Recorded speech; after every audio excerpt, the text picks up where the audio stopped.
This week on Africa Weekly, we focus on Uganda, where some remote villages continue to practice female genital mutilation in secret despite it being outlawed.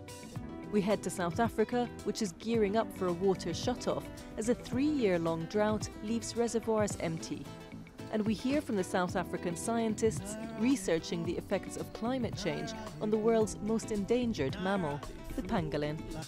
But first, a summary of the stories that made the headlines this week. South African President Jacob Zuma is facing growing pressure to resign in favour of his deputy and ANC party leader, Cyril Ramaphosa.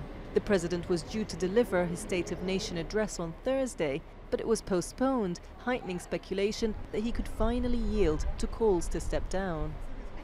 Many ANC members are pushing for Cyril Ramaphosa, the new head of the party since December, to replace Zuma as president immediately. But Zuma loyalists have said that the serving president should complete his second and final term in office, which would end when elections are held next year. The 75-year-old leader faces several court cases, including action relating to 783 payments he received allegedly linked to an arms deal before he came to power in 2009. Protesters and police clashed in the Kenyan capital following the arrest of a number of government critics helping to organise the mock inauguration of opposition leader Raila Odinga as the country's alternative president. The symbolic swearing-in Nairobi, in front of tens of thousands of supporters, is seen as a fresh challenge to President Uhuru Kenyatta's re-election, as those arrested face charges of abetting an illegal oath that could bind him to commit treason. Some of the protesters question why Odinga himself has not been prosecuted.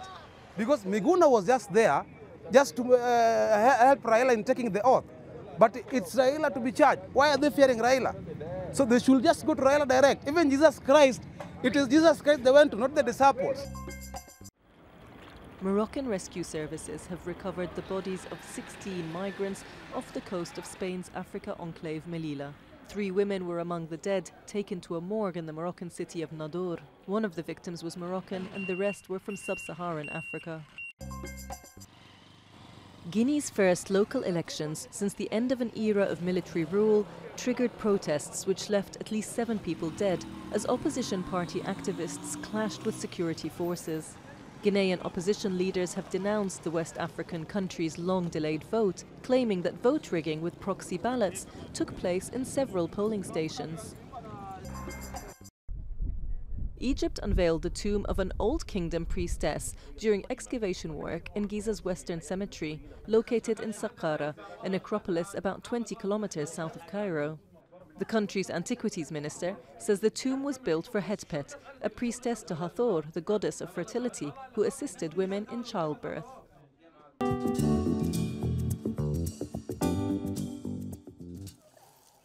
Pokot women in northeastern Uganda perform a reenactment of a female circumcision. These cutters used to circumcise girls from the age of 12 to initiate them into womanhood and prepare them for marriage. Since the practice was outlawed in Uganda in 2010, they say they've stopped, but the UN and NGOs say the practice continues in secret around this region. It's estimated that over 90% of Pokot women here have been circumcised. In this traditionally pastoralist community, men are away for long periods. As well as tradition, cutting is a way of ensuring young wives will stay faithful. Women are well paid to circumcise girls, and families can earn a higher bride price from girls who are cut. I didn't find it difficult because it was one of the processes of womanhood for a girl to become a woman. Even if it was painful, it is just one time. Circumcision is also a spiritual rite here. These elders used to perform rituals to prepare the cutters to circumcise girls and to ask the gods to bless the procedure. Local NGOs supported by the UN have been working to stop circumcision while preserving the local culture by using rituals in a new way. Now the spiritualists say they're using these rites to fend off bloodthirsty spirits so they can leave their girls uncut. Christine was circumcised when she was 12. Giving birth to her 6 children was so painful, she says she can't let her girls be cut. Each time I give birth, the doctors have to cut me open again. In the hospital, they tell us to stop circumcision because it's not good, because we are suffering. Despite efforts by local authorities and the Ugandan government, the law remains extremely hard to enforce in such remote districts. But if the elders here can be persuaded to give up FGM, the transition to womanhood may be far less dangerous for the next generation of girls.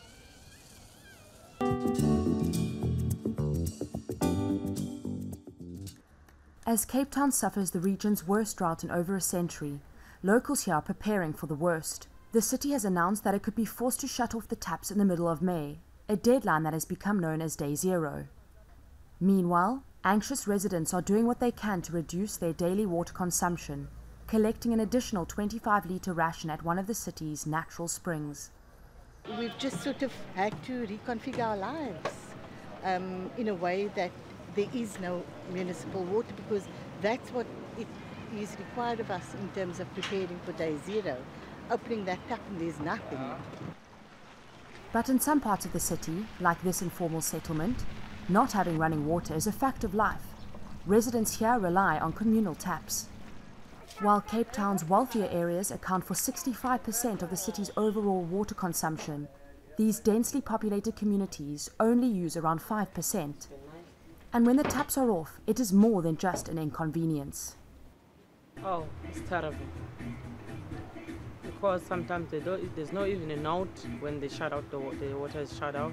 You just when you go to the tap and the tap switch off, and you are working, the kids supposed to go to school, and by the toilet, so the hygiene as well is affecting us because we don't have water to flush the shared toilet. Under police supervision, residents will have to queue for their daily 25 litres water ration. Officials say plans are in place to protect those who are most vulnerable. Cape Town city centre and hospitals will remain on the municipal water supply, while old age homes and orphanages will have water delivered via large tankers. A little bit more push from everybody's side, we can avoid Day Zero altogether, and I can tell you nobody will be happier than myself and the disaster management officials in the water department, because even if Day Zero ran perfectly, the misery and the social and financial impact on the city would be devastating. The Theewaterskloof Dam, a reservoir supplying the city with water, has already dropped to 12.5% in recent months, and experts warn that anything below 10% could be unusable. In an attempt to tap into any possible alternative sources, the city has even started to drill boreholes to make use of aquifers, although the environmental impact of these schemes is yet unknown.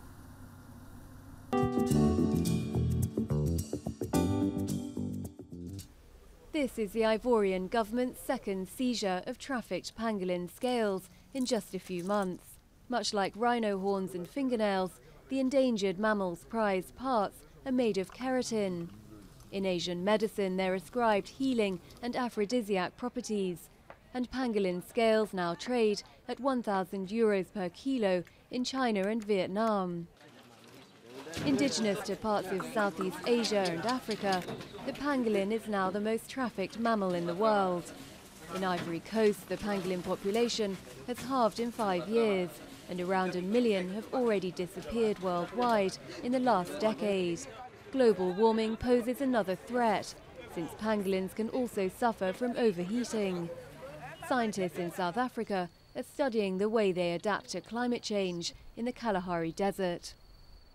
These parts of Africa are predicted to get hotter and drier with climate change, and so we'd like to find out, first of all, how they are doing in their current environment, and so that we can make better predictions as to how they might cope with the predicted changes. Little is known of the life of the timid nocturnal animal, but some of what has been discovered is quite surprising.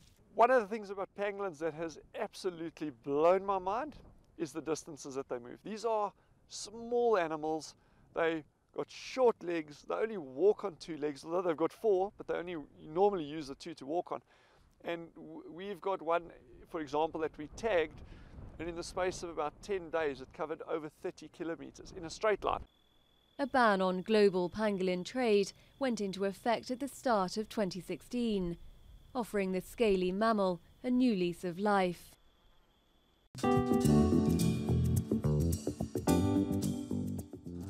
Inmates from a dozen African countries took part in a mini-football tournament hosted in Casablanca. The event, a first for Morocco, was held in tandem with the African Nations Championship, with the host team claiming victory.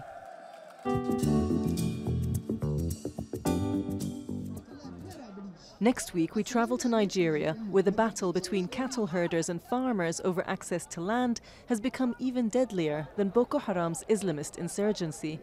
That's all from us at Africa Weekly. Until next week.